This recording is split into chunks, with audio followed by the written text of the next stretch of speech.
본 방송에서 제공하는 투자 정보는 투자 판단에 대한 조언입니다. 방송에서 제공하는 주식의 가치, 가격 상승 및 가격 하락에 대해서는 방송사에서 보장하지 않습니다.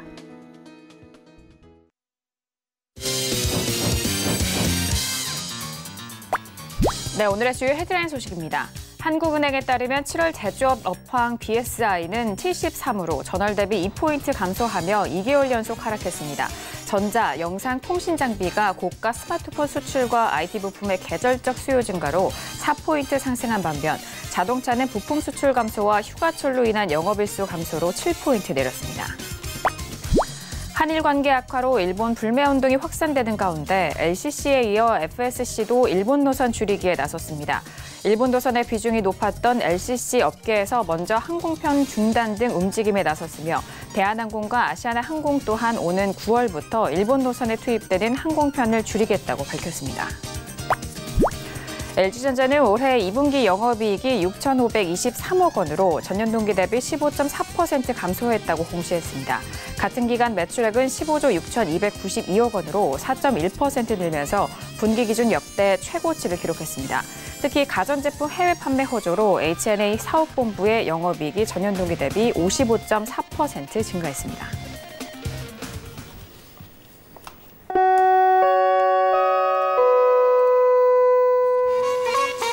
네, 안녕하세요. 평택청년 정석투자 김은혜입니다.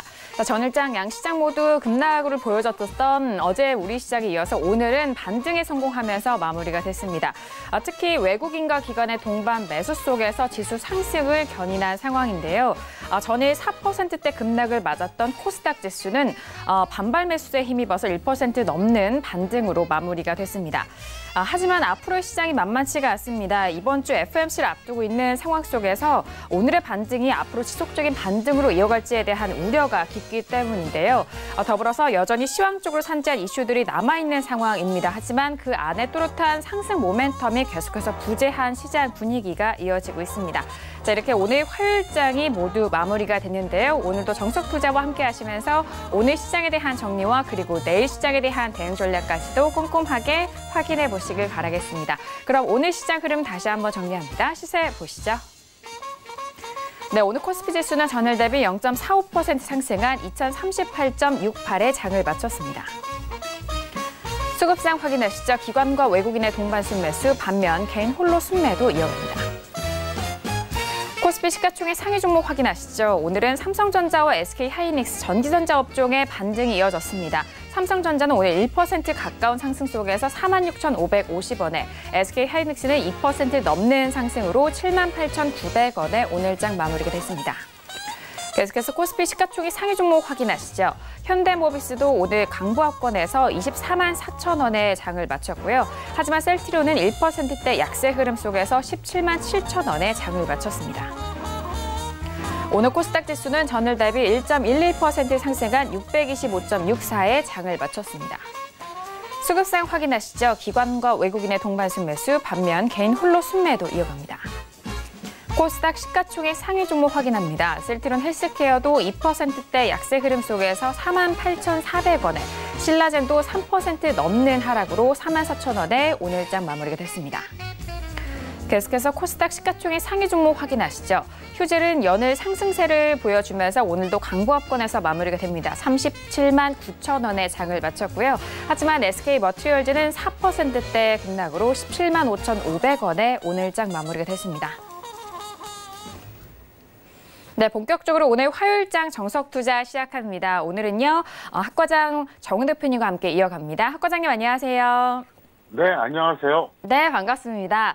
자, 어제장 같은 경우에는 참 우려가 깊으셨을 것 같습니다. 물론 오늘도 양시장 모두 반등을 해줬지만 그렇게 시원한 반등이 아니기 때문에 앞으로에 있어서 시장 흐름 많이들 걱정하실 것 같은데요. 학과장님 오늘 그리고 어제장까지 이어서 어떻게 보셨을까요? 네, 앞으로의 시장 흐름은 걱정 안 하셔도 됩니다. 제가 최선을 다해서 전달해드리겠습니다. 그리고 어제하고 오늘은 정상적 흐름이었다 이렇게 볼 수 있겠고요. 제가 최근에 방송 출연을 매일 못하고 이제 가끔 빼먹는데 제가 7월에 생각을 너무 많이 하고 고민을 너무 많이 해서 약간 몸이 좀 탈진 상태예요. 그래서 그 점을 좀 제가 꼭 양해를 구하겠습니다. 어쨌든 오늘 상당히 좋은 수준 높은 내용. 그래서 시황, 두 번째 강의, 세 번째 종목 상담, 네 번째 내일장 전망 이렇게 전달을 해드리겠습니다. 네, 오늘도 말씀해 주셨던 것처럼 알찬 내용 기다리고 있으니까요. 끝까지 함께해 주시길 바라겠습니다.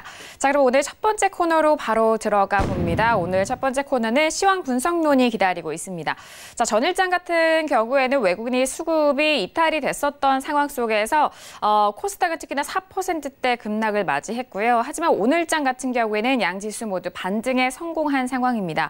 외국인과 기관의 동반 매수세 속에서 우리 시장이 반등에 성공한 상황인데요. 자, 그렇다면 오늘 양시장에 대한 더욱더 구체적인 시황 점검 먼저 도와드리도록 하겠습니다. 자, 학 과장님, 오늘 양시장에 대한 시황 분석 먼저 도와주실까요? 네, 코스피와 코스닥은 똑같습니다. 상승 출발했고요. 그리고 상승 양봉 마감했습니다. 그리고 오늘 반등할 거라고 하는 이런 전망은 이미 새벽에 제가 여러 가지 경로를 통해서 전달했어요. 제가 이 방송을 밤 10시에 출연하다 보니까 이 내용밖에 전달을 못하지만 어쨌든 저는 오늘 반등한다고 이제 이미 봤고요. 등락원이 역시 수급이에요.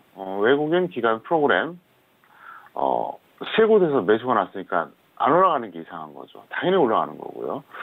특이사항은 역시 이것도 똑같아요. 오늘은 등락 결과, 등락 원인, 특이사항이 코스피, 코스닥 다 똑같습니다. 대형주 지수가 가장 약한 상승이란 거예요. 지수가 예를 들어서 상승을 하더라도 대형주가 좀 강하게 가고 중소형주가 대형주보다 못한 상승 이러면은 이게 지속성이 좀 있어요. 그런데 지수가 이제 반등을 했어요. 근데 대형주, 중형주, 소형주가 있잖아요. 근데 중소형주가 더 세. 이러면 조금 버겁죠.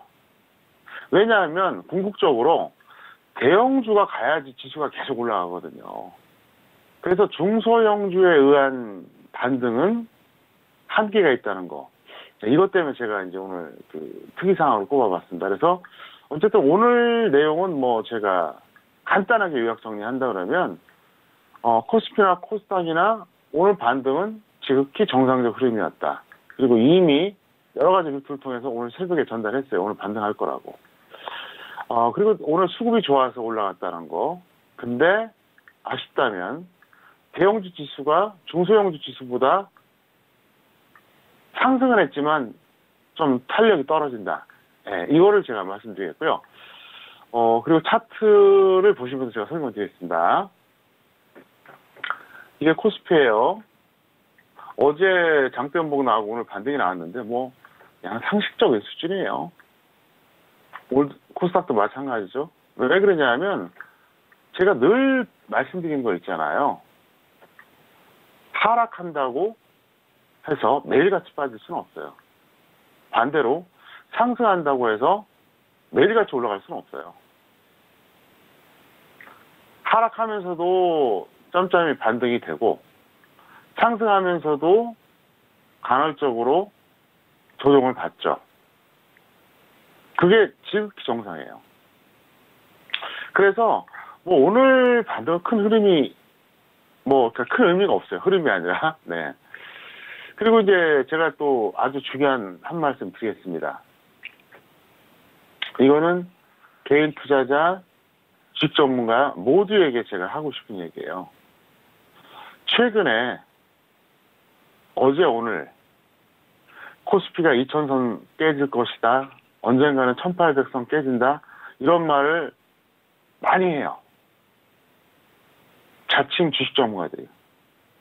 뭐 유튜브가 되든 뭐 무슨 경제 TV가 되든. 근데 저는 정말 충고해주고 싶어요. 그렇게 말하면요 시청자가 신뢰 안 해요.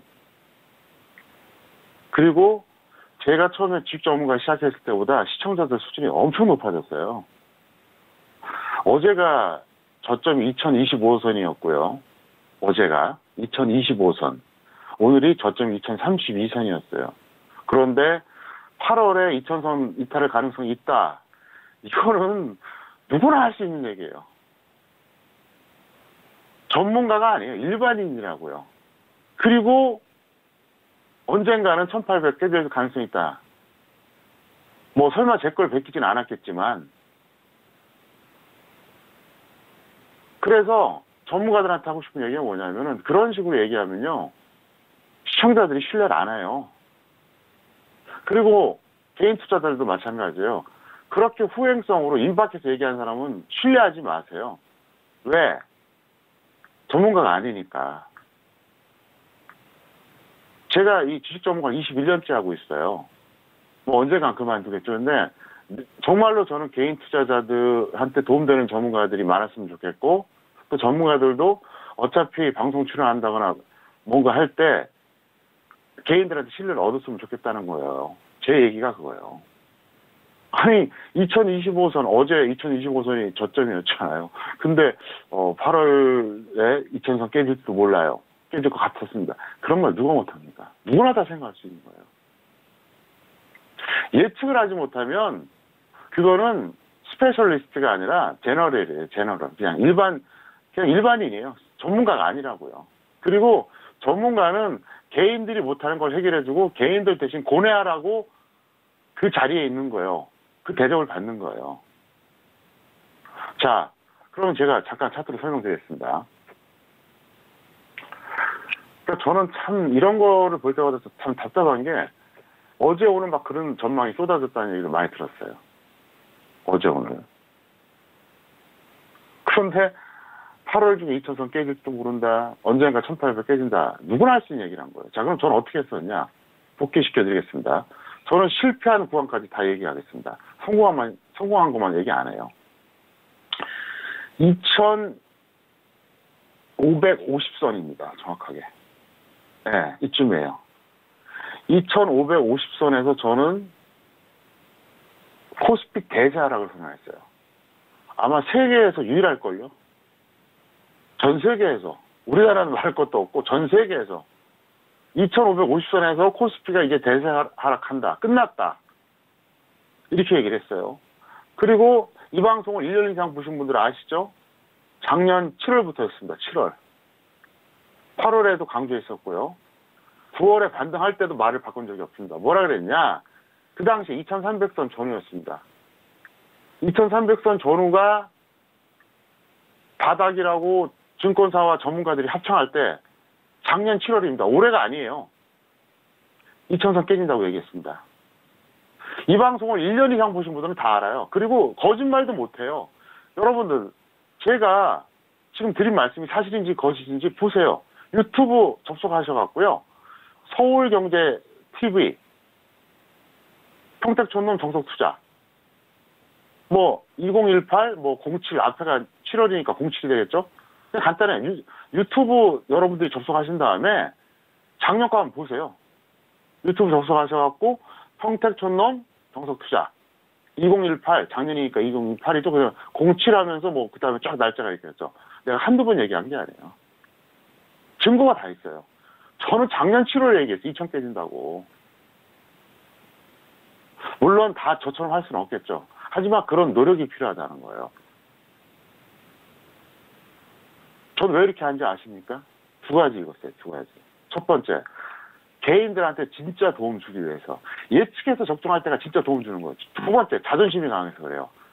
난 남의 거 베끼고 이런지 못해요. 아주 난 그 비굴한 거 아주 싫어하거든요. 자기 노력도 안 하고 실력도 없으니까 은근 안슬쩍 보면서 대충 그냥 남들을 하는 식으로 따라가고 후행성으로. 사람들이 그걸 모를 것 같습니까? 남자답게 해야 될 거 아니에요. 자, 그래서 과거 얘기도 하지만 이제 앞으로 미래 얘기도 하겠습니다. 다시 한번 설명합니다. 작년 2월 초순 이때 2550선, 그러니까 2600이 고점이니까 딱 50포인트 내려왔을 때 그때 대세 하락 선언했어요. 그리고 나서 이제 흘러내리다가 작년 7월에 처음으로 제가 했던 얘기가 뭐냐? 여러분, 금년 중에 2000선 깨질 겁니다. 이렇게 얘기했어요. 증거가 다 있어요. 거짓말도 못해요. 그리고 8월에 계속 강조했고요. 9월에 이렇게 반등할 때조차도 저는 말을 안 바꿨어요. 그러더니 결국 작년 10월 말에 처음에 2000선 깨졌죠. 그러나서 반등하는 것도 정확하게 맞췄어요. 그리고 1월 초에 또 2000선 깨진 것도 역시 정확하게 맞췄어요. 여기까지 정말 저는 완벽했습니다.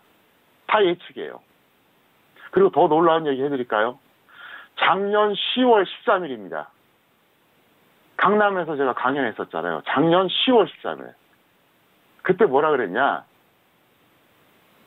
2000선이 또 깨질 거다.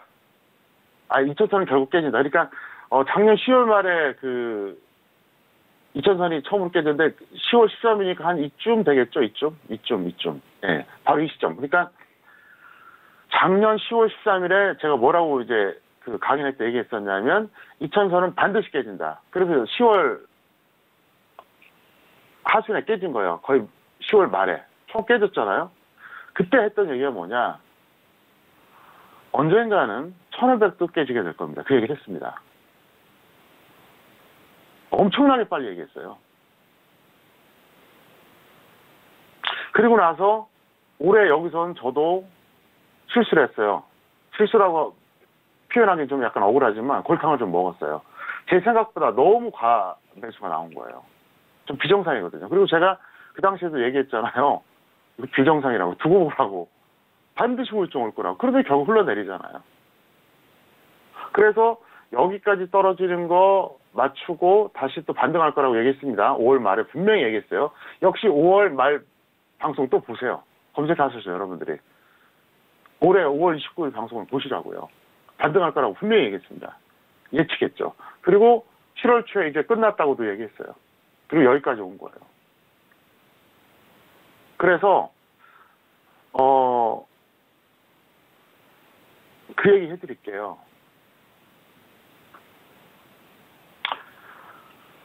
어차피 대세 하락은 그대로입니다. 하락의 속도가 문제예요. 그래서 길게 본다 그러면 지수가 흘러내리는 거는 명확해요. 이건 뭐 불변입니다. 다만 예를 들어서 앞으로 500포인트 빠지는 게 예를 들면 3개월 걸릴지 1년간 걸릴지 이게 문제예요. 어차피 지수는 대세 하락이 이어집니다. 이러나 저러나. 산 꼭대기에서 물이 흘러내리잖아요. 계곡 같은 경우, 그죠? 근데 산 꼭대기에서 평지까지 계곡이 있는데 그 계곡의 물줄기가 일직선이에요. 그럼 어떻게 되겠어요? 쫙 빠지겠죠. 빨리 흘러내리겠죠. 근데 그게 아니라 막 꾸불꾸불해요. 막 이렇게. 산을 막 빙빙 돌면서. 그럼 어떻게 되겠어요? 느리겠죠. 그 차이예요. 그러니까 어차피 위에서 아래로 내려오는 거는 마찬가지인데 그 계곡의 형태가 일직선이냐 산을 빙빙 도는 꾸불꾸불한 형태냐 거기에 따라서 속도가 달라질 뿐이에요. 그리고 이미 저는 그 얘기를 했어요. 그래서 이제는 2000선 깨진다는 얘기는 할 필요가 없고요. 1500이 언제 깨지냐 그게 문제예요. 올해 깨질지 내년 깨질지 몰라요. 빠르면 올해, 늦으면 내년 상반기가 됩니다. 그리고 저는 이미 그 얘기를 작년에 했어요. 그러니까 이제 와서 어제 오늘 2000선 깨진다고 얘기하는 사람들은 더 이상 신뢰할 게 없죠. 그리고 이미 저는 그 얘기를 다 했어요. 그래서 솔직히 이제 제가 제보를 많이 받아요. 투자자들한테. 그래서 그런 얘기까지 해요. 혹시 평택촌 놓고 베낀 거 아닌지 모르겠다. 좀 이상하다. 왜? 7월 초까지만 해도 아무 말 안 하다가 이제 최근에 2000선 깨진다 그러고 1800을 얘기하고 왜 1500 얘기 똑같이 하긴 창피하거든요. 어차피 1500까지 가려고 그러면 1800선 무너진 다음에 가는 거잖아요. 참 머리 좋아요. 예. 그런 식으로 머리 쓰면 안 되죠. 다시 한번 말씀드리겠습니다. 다 지우고 얘기할게요. 2550선 최고점에서 50포인트 딱 무너지고 나서 전 대세 하락 선언했고요. 그 다음에 봄에 이렇게 찌글찌글 거릴 때 나는 이미 끝났다고 얘기했어요. 그리고 나서 작년 7월에 2000선 깨질 거라고 분명히 얘기했습니다. 8, 9 계속 얘기했어요. 작년 7월입니다. 그리고 나서 10월 13일 강연회입니다. 왜? 이 방송 보시는 분들 중에서 10월 13일 강연회 오신 분들 분명히 많거든요. 그때나 그랬어요. 여기서 절대로 반등하지 않는다. 여기서 절대로 반등해서 뭐 지지되지 않을 거다. 그때가 딱 중요한 변곡점이었거든요. 이미 7월에 나는 2000선 깨진다고 얘기했는데 정확한 시점은 모르겠지만 분명히 깨진다 이렇게 얘기했어요. 그래서 여기까지 깨졌어요. 그리고 단기 반등 나온다. 여기까지도 정확했고요. 다시 깨질 거다 정확했어요. 다만 여기서 제가 실수를 했어요.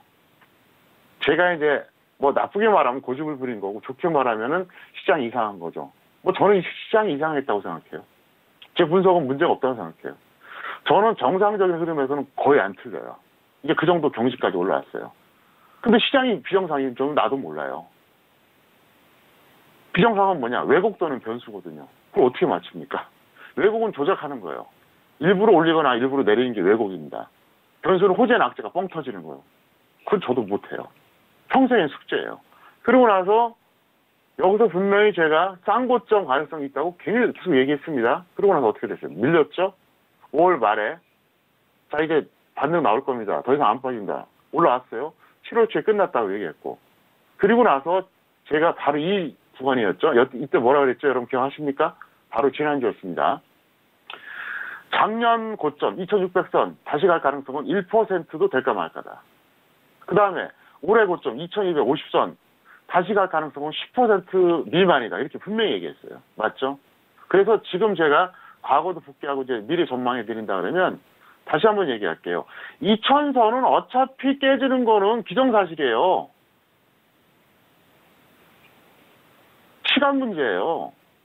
그리고 저는 그 말을 바꾼 적이 없어요. 그러니까 저를 아시는 분들은 알잖아요. 저는 그렇게 비굴하지도 않고 이렇게 쓸데없는 잔머리 안 굴려요. 자, 저는 뭐라 했습니까? 자, 여기서도 난 2000선 다시 깨진다고 얘기했고요. 여기서도 얘기했어요. 여기서도 얘기했습니다. 말 바꾼 적 없어요.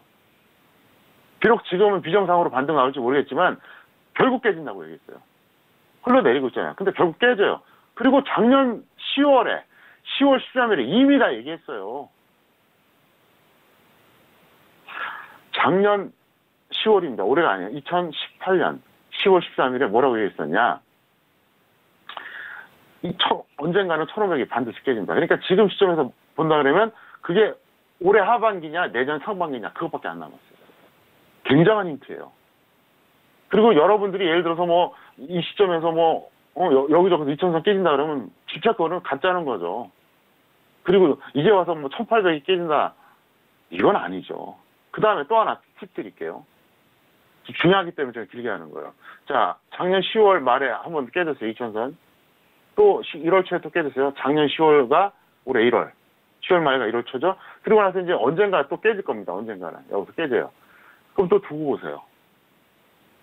또 3중 바닥이다. 4중 바닥이다. 또 막 또 난리가 날 거예요. 아니에요. 이번에 깨지면 끝나요.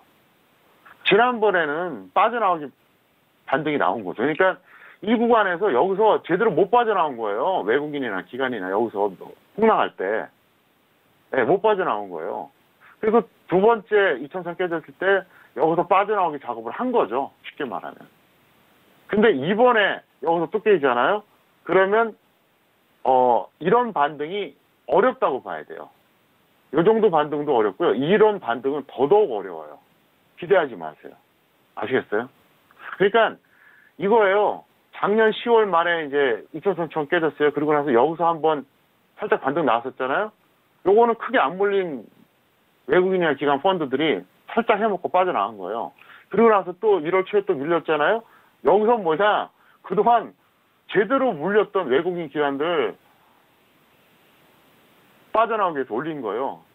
두 번에 걸쳐서 이미 빠져나오기 반등이 나왔기 때문에 보세요. 여기서는 약하잖아요. 반등이 약하잖아요. 반등이 상당히 약해요. 지금. 그래서 이번에 만약 2000선 또 깨지잖아요. 그러면 과거처럼 뭐 2000선 깨지고 나서 최소 100포인트 많으면 200포인트 반등 이거 어렵다는 거. 자, 오늘 좀 내용이 길었죠. 하지만 앞으로 1개월, 3개월, 6개월 뒤에 지금 이 방송 내용이 상당히 도움이 될 겁니다. 그 다음에 또 하나 팁을 드릴게요. 제가 다른 방송 시간 줄여도 상관없습니다. 지금 이게 더 중요하니까요. 여러분 헤드앤숄더라고 들어본 적 있죠? 헤드앤숄더. 예. 자, 보세요. 원래 헤드앤숄더 차트의 개념은 뭐냐면 이거예요.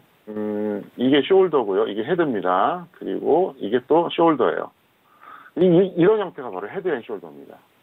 헤드앤숄더. 그러니까 이게 이제 머리가 있고요. 예, 양쪽에 어깨가 있죠. 그래서 이걸 헤드앤숄더라고 하는데 헤드앤숄더일 때는 보통 끝났다고 보는데 이건 특이한 헤드앤숄더입니다. 자, 보세요. 여기 어깨가 있어요. 여기도 어깨가 있어요. 근데 머리가 두 개예요. 네, 특이한 거죠, 아주. 어쨌든 원래 기존의 헤드앤숄더형 차트는 아니지만 거의 이거는 일치합니다. 그래서 일단 차트 이론으로 본다고 하더라도 힘들고요. 여러 가지 어떤 그 시장의 메커니즘을 본다고 해도 힘들고 그래서 이번에 2000선 깨지면 제대로 깨지고요. 큰 기대하지 마시기를 바랍니다. 네, 오늘 시황 분석론 시간을 통해서 오늘 양시장에 대한 시황 분석과 어떻게 보면 이 전 시장에 대해서 복귀 내용으로 함께 좀 도와드렸습니다. 일단 오늘 코스피 시장 같은 경우에 상승 출발한 이후에 상승으로 양봉 마감이 됐고요. 역시나 코스닥 지수도 마찬가지인 상황입니다. 특이사항을 한 가지씩 짚어드리자면은 코스피 시장 안에서는 대형주 지수가 가장 약한 상승을 보였다라는 점이고요. 코스닥 역시 코스닥은 대형주 지수가 가장 약한 상승이었다. 같은 특이사항에 대해서 다시 한번 점검을 해드렸습니다. 자, 그렇다면 오늘 화요일장 안에서 관심 있게 살펴보신 관심 종목도 만나보도록 하겠습니다. 학 과장님, 오늘 시장 안에서 어떤 종목들 보셨을까요? 네, 제주항공과 태광산업 두 종목을 선정했습니다. 네, 오늘장 관심 종목은 제주항공과 태광산업입니다. 먼저 제주항공 같은 경우에는 앞서서 헤드라인 뉴스를 통해서도 LCC 관련된 내용도 알려드렸는데요. 오늘은 7% 가깝게 급등하면서 27,550원에 마무리가 됐고요. 태광산업 같은 경우에는 오늘 3% 가까운 하락세입니다. 125만 4천 원에 오늘장 마무리가 되는데요. 자, 학 과장님, 오늘 관심 종목 두 가지 종목에 대해서 구체적인 분석도 도와주실까요? 네. 제주항공 같은 경우에는, 중국 신규 취향 본격화 뉴스로 오늘 반등이 나왔고요. 보유자는 홀딩 후 매도하시고요. 미보자는 조정 시 매수하세요. 그리고, 태광산업 같은 경우에는, 그냥 홀딩 유지하세요. 너무 억울하기 때문에 그렇고요. 미보유자는 단기 매수가 가능하다. 왜 그러냐? 제주항공은 사실은 꼭 제주항공뿐만 아니라 최근에 일본과 관련돼서 여행 안 가고 그래서 이제 항공주들이 많이 타격을 입었는데, 그랬다고 하더라도 너무 많이 빠졌어요. 단계 너무 급락이 크고요. 그리고, 태광산업 같은 경우에는 사실 좀 억울한 종목이죠. 그래서 제가 이제 말씀드리는데, 차트 보시겠습니다. 제주항공은 사실 일본과 갈등이 시작된 게 사실 7월 초였거든요. 네, 7월 초였어요. 근데 그 전에도 흘러내렸어요. 그러니까, 제주항공은 어떻게 보면 이건 설상가상이었죠. 지수보다 훨씬 약했어요. 지수가 지난 5월 말에, 이쯤이죠. 지수가 지난 5월 말에 저점 찍고 7월 초까지 이렇게 반등을 했었거든요. 지수는, 그러니까. 지수 이렇게 흘러내리다가 7월 초까지 반등을 했었어요. 근데 이건 어때요? 6월에도 그냥 흘러내렸다는 거죠. 반등도 못하고. 그러니까 지수보다 약한 거예요. 그러니까 제주항공은 지수가 반등할 때도 반등을 못하고 이렇게 그냥 흘러내린 거예요. 억울하죠. 상당히 억울하죠. 그런데 7월 초에 또 이제 그 일본과 갈등을 겪으면서 우리나라가 또 한 번 무너져 내린 거예요.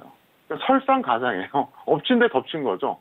안 그래도 지수보다 약한데 일본발 악재 생기면서 항공주들이 안 좋았죠. 흘러내렸어요. 여기까지 흘러내렸는데 사실 오늘 중국 신규 취향 본격화 뉴스 때문에 올라갔다고는 하지만 저는 그건 상관없다고 보고요. 이제 반등할 때는 됐어요. 제가 늘 말씀드리잖아요. 내려간다고 항상 내려가는 게 아니라 반등하면서 내려간다. 또 반대로 올라간다고 항상 올라가는 게 아니라 조정받으면서 올라간다. 그래서 이거는 지금 보유자들은 여기서 던지기 너무 억울해요. 좀 더 홀딩했다 던지시고요. 미보유자는 이거 지금 따라가지 말고요. 만약에 이제 내일 이후에 조정을 본다. 또 다시 이제 살짝 밀린다. 그럼 그때 들어가세요. 지금은 무조건 추격할 필요는 없고. 그 다음에 태강산업 보겠습니다. 태강산업 같은 경우에는 이제 이거는 적정 주가가 594만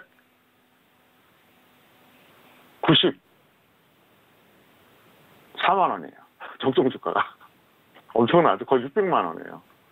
네. 무지막지하게 우량주예요. 태강산업은 정말 기가 막힌 회사예요. 그래서 지금까지 홀딩했으면 이제는 좀 그냥 홀딩하세요. 왜냐? 단기적으로 보면 사실 좀 빠질 만큼 빠졌거든요. 그리고 미보자는 뭐 내일에도 조금 매수하시는 거 나쁘지 않습니다. 근데 워낙 고가주라서 매매하기가 어려운데 이 태강산업은 사실 엄청난 그 가치주라고 보면 돼요. 이게 자본금이 55억밖에 안 되거든요. 회사 자본금이 55억. 근데 자본 총계가 3조 2천억인가 그럴 거예요. 아주 쉽게 설명드릴게요. 여러분들이 5억 5천만 원을 투자해서 뭘 만들었어요. 호프집을 만들 수도 있고 치킨집을 만들 수도 있어요. 그죠? 5억 5천만 원 투자해서. 요즘 서울에서 제대로 장사하려고 그러면 그 돈 들어가잖아요. 왜냐면 임대료도 그 임대 보증금도 있어야 되죠. 그다음에 집기도 만들어야죠. 구매하고 종업원도 쓰고 뭐하고 그러면 몇 억 들어가죠. 쉽게 말하면 어떤 개인이 5억 5천만 원 들여서 장사를 시작했는데 그게 지금 3,200억이 된 거예요. 상상이 갑니까? 왜냐하면 정확하게 이제 10배거든요. 55억이에요. 태양산업은 55억의 자본금 가지고 지금 3조 2천억의 자본 총계를 갖고 있다는 거예요. 엄청난 거죠. 그러니까 그걸 그대로 10분의 1로 제가 추세해서 얘기한 거예요. 그러면 얼핏 이제 여러분들이 와닿지 않으니까 쉽게 제가 이해시키려고 하는 거예요. 어떤 자영업자가 5억 5천만 원 돈 들여서 이제 장사를 시작했는데 그게 어느덧 20년, 30년이 지나고 나니까 3,200억. 상상이 안 되죠. 그러니까 진짜 좋은 회사예요. 그래서 태양산업 같은 경우는 여러분들이 지금은 단기 매매하시고요. 언젠가 우리나라 지수가 결국 제가 대폭락한다 그랬잖아요. 그럴 때 묻어두면 이거는 확률이 상당히 높습니다. 그래서 꼭 기억해 두시기를 바랍니다. 네, 오늘장 관심 종목이었습니다. 첫 번째 관심 종목은 제주항공이었습니다. 워낙 일본과 관련된 이슈 이전부터 고점 한 4만 원대에서부터 지금의 가격대까지 흘러내리고 있는 장세인데요. 보유자는 조금 더 홀딩한 이후에 매도, 그리고 미보유자에 대해서는 가격대 조정 시 매수 접근 가능하다라는 전략 주셨습니다. 자, 그리고 두 번째 관심 종목은 태광산업입니다. 적정 주가 대비해서 상당히 저평가되어 있는 국면인데요. 태광산업도 마찬가지로 170만 원대에서부터 좀 흘러내리면서 현재의 주가까지 125만 4천 원대까지 하락하고 있는 상황인데 보유자는 조금 더 홀딩을 유지하자라는 의견과 그리고 미보유자는 현재 가격대에서 단기 매수 접근 가능하다라는 전략까지 짜주셨으니까요. 다시 한번 참고하시고 대응해 보시길 바라겠습니다. 자, 이어서 두 번째 코너로 넘어가 보도록 하겠습니다. 종목의 역사 시간이 기다리고 있는데요. 이번 시간을 통해서는 한 종목에 대한 역사를 알아보면서 이전의 흐름의 복귀 그리고 앞으로에 대한 대응 전략까지도 알아볼 수 있는 학 과장님만이 또 여러분들께 말씀드릴 수 있는 교육 내용으로 기다리고 있습니다. 자, 학 과장님 오늘은 어떤 종목을 중점적으로 좀 배워볼까요? 네, 자식에게 물려줄 수 있는 주식 삼성생명입니다. 벌써 제가 종목 히스토리 하면서 세 번째로 얘기하는데요. 세 번 반복해서 얘기하는 거예요. 왜 그런지 설명을 먼저 드리겠습니다. 지분 구조를 보면요. 일주주가 이건희 회장님입니다. 누구나 다 아는 이건희 회장님이 이렇게 최대 주주인 종목은 삼성생명이 유일합니다. 그러니까 삼성그룹의 상장사가 많이 있잖아요. 근데 어쨌든 삼성생명이 최대 주주예요. 삼성생명의 최대 주주가 바로 이건희 회장님이고 이 주주가 삼성물산입니다. 물산이에요. 합치면 한 40% 되죠. 그래서 지분 구조가 너무나 좋아요. 두 번째, 자본금이 1,000억입니다. 1,000억인데 자본 총계가 33조예요. 무지막지하죠. 네, 무지막지하죠, 정말. 1,000억인데 33조. 네. 한마디로 말해서 뭐 정말 뭐 흠잡을 데가 없어요. 미래 전망이 어떠냐? 세 가지 때문에 그래요. 첫 번째 시장 점유율, 두 번째 평균 수명, 세 번째 금리 인상, 세 가지 요소 때문에 제가 이거를 얘기하는 거예요. 왜 그런지 설명드릴게요. 뭐 20년 전에도 그랬고요. 30년 전에는 더 심했죠. 보험 판매하는, 우리 흔히 보험 아줌마라 그러잖아요. 이렇게 인맥을 통해서 지인들한테 이렇게 가입하고 많이 해줬어요. 여러분 다 기억하실 겁니다. 50대, 60대도 특히 많이 했어요. 안면 봐서 해준다 그러죠. 이젠 그게 점점 사라져요. 요즘 2030 세대는 그런 거 없어요. 가장 합리적인 선택을 합니다. 과거에는 정 때문에, 안면 때문에, 이런 걸로 그냥 보험을 그냥 중소보험사 것도 가입해주고 그랬어요. 요즘은 안 그래요. 무슨 얘기냐?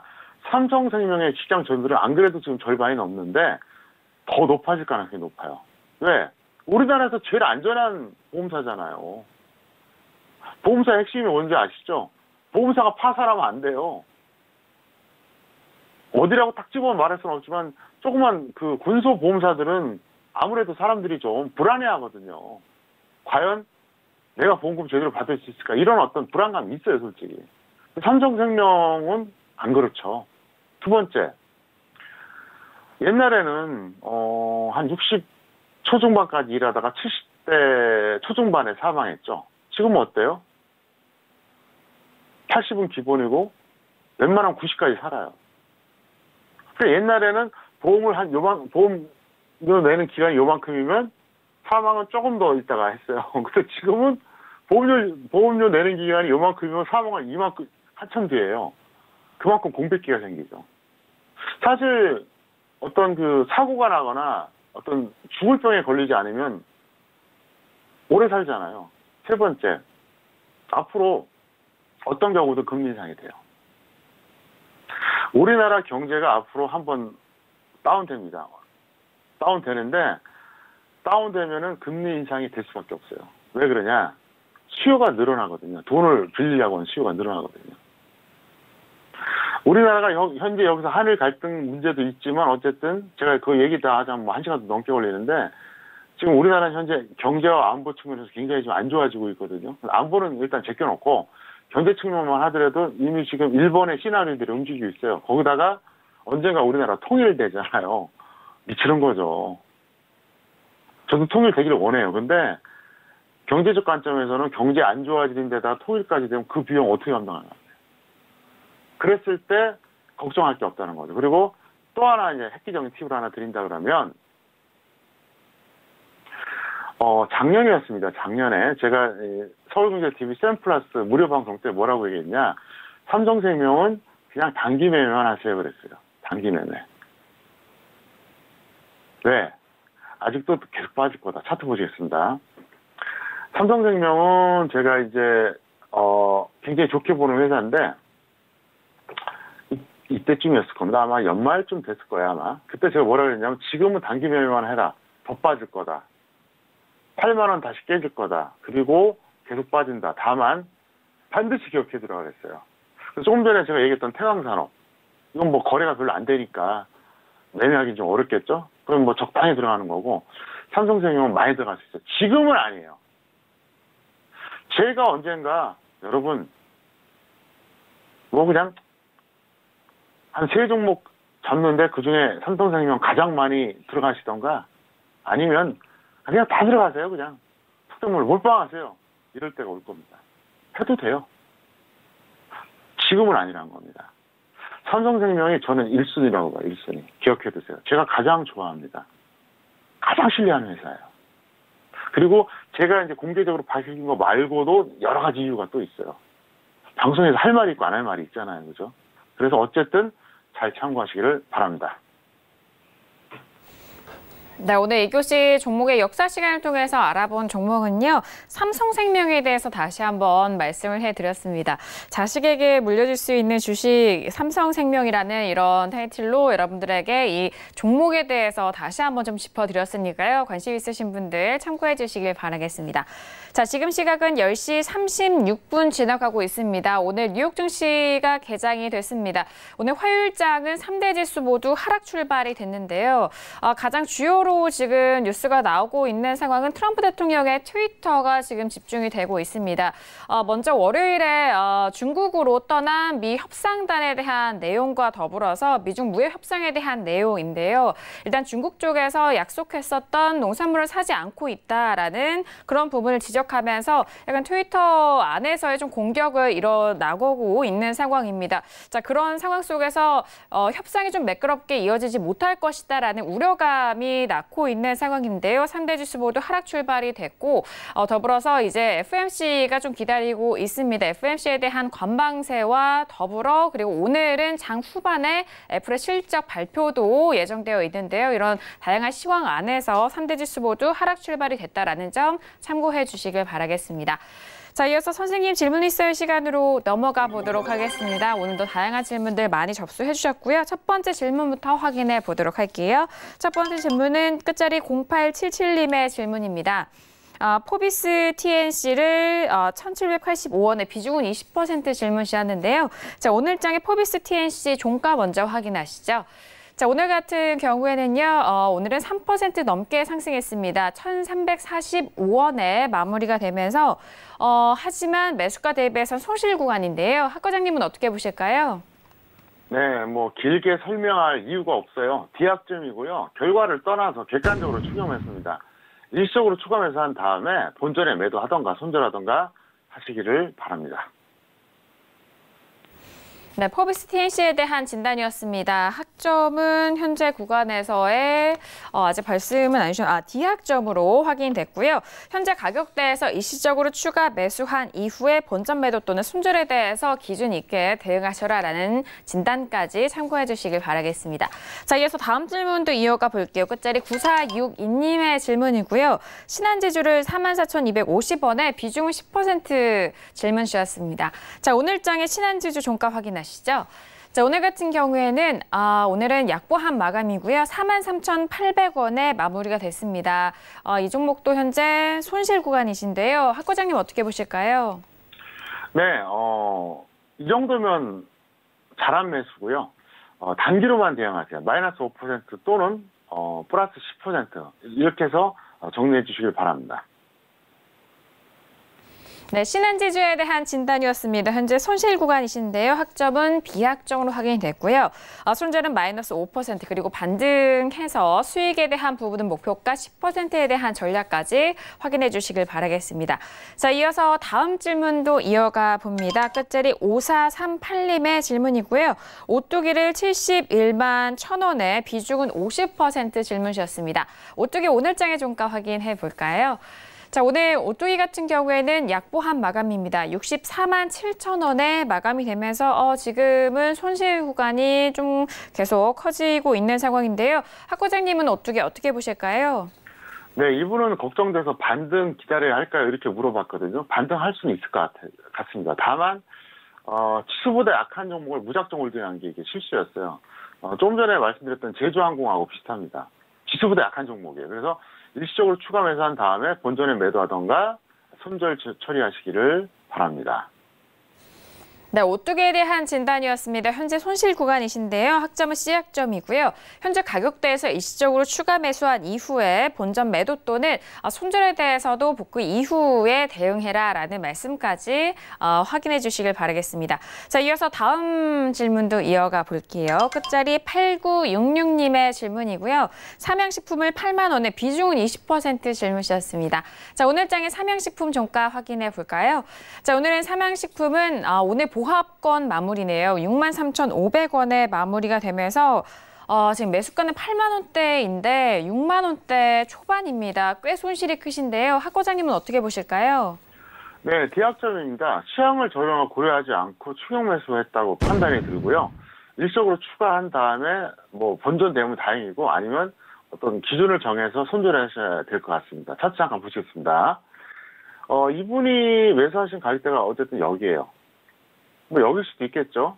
근데 어쨌든 제가 볼 때는 오른쪽 같은데, 당시에 지수가 이제 흘러내리는 흐름이었거든요. 그렇다고 해서 이게 뭐 특별한 재료가 있는 것도 아니고, 모멘텀이 있는 것도 아니에요, 사실, 지금. 네, 그런데, 그냥, 지수 전혀 고려하지 않고 매수해서 지금 흘러내리고 있잖아요. 이건 아니에요. 어쨌든 그래서 일시적으로 추가했다가 잘 빠져나오시기를 바랍니다. 네, 삼양식품에 대한 진단이었습니다. 학점은 D학점이고요. 현재 매수가 대비해서 종가가 크게 좀 떨어진 상황으로 손실이 크신 상황입니다. 일시적으로 추가 매수한 이후에 본전 매도 또는 손절에 대해서 대응 전략 말씀해 드렸으니까요. 참고해 주시길 바라겠습니다. 자, 이어서 다음 질문도 이어가 봅니다. 끝자리 4979님의 질문 확인합니다. 현대차를 12만 5천 원의 비중은 50% 질문 주셨는데요. 자, 현대차 오늘장의 종가 확인해 볼까요? 자, 오늘 현대차 같은 경우에는 보합권 마무리고요. 12만 8천 원에 마무리가 됐습니다. 현재 수익 구간이신데요. 학 과장님은 어떻게 보실까요? 네, 이분은 매수는 양호해요. 근데 이제 매도가 아쉬운 매매죠. 그래서, 여기서 이제 손절 마이너스 5%, 수익 10% 이렇게 대응하시면 될 것 같고, 잠깐 차트 보시겠습니다. 여기서 하신 것 같아요. 제가 이제 추정을 해보니까. 뭐 대충 이 정도면 잘했어요. 근데 지금 여기까지 갔을 때도 못 던졌고요. 여기까지 갔을 때도 못 던진 거. 그리고 현재 여기에요. 좀 억울하죠. 거의 뭐 본전하고 별 차이가 없어요. 이분은 매수는 잘하셨는데 매도를 못한 거예요.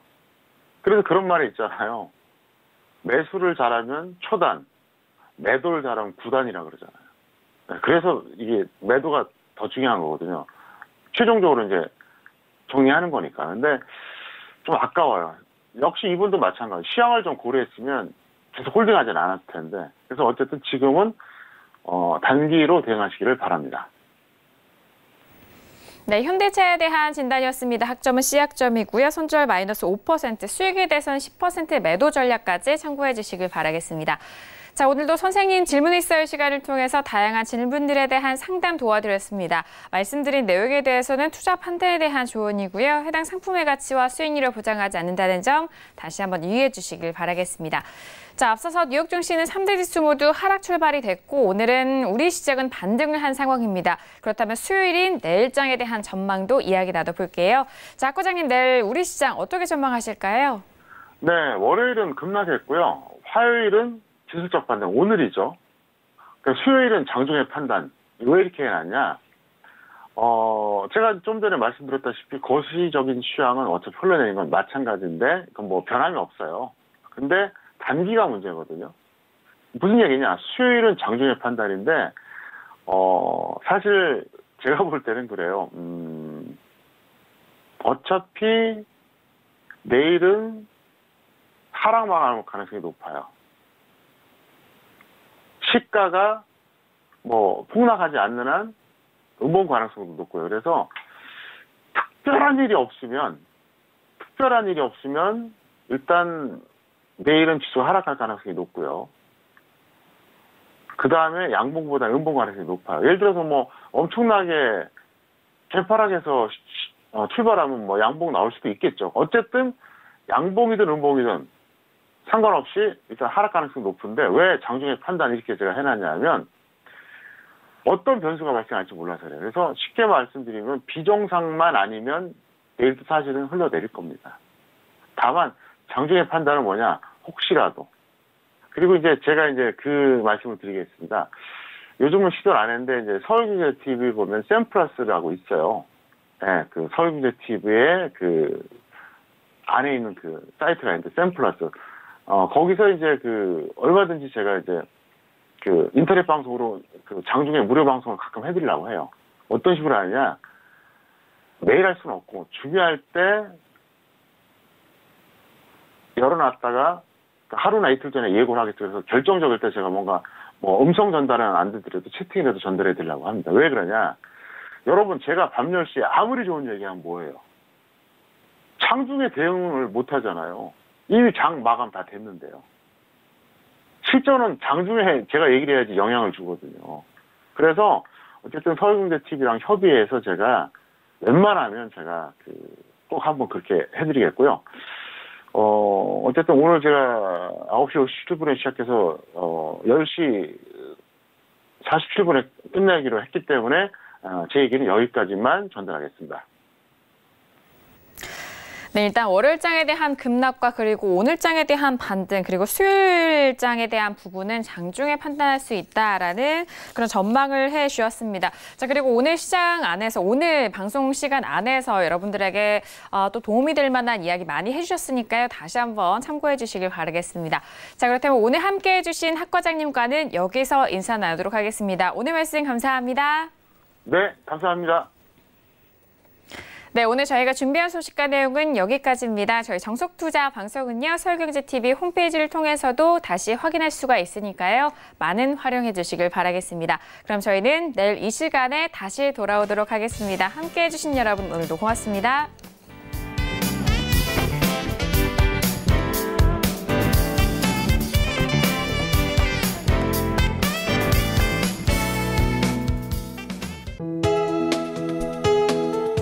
방송에서 제공하는 투자 정보는 투자 판단에 대한 조언입니다.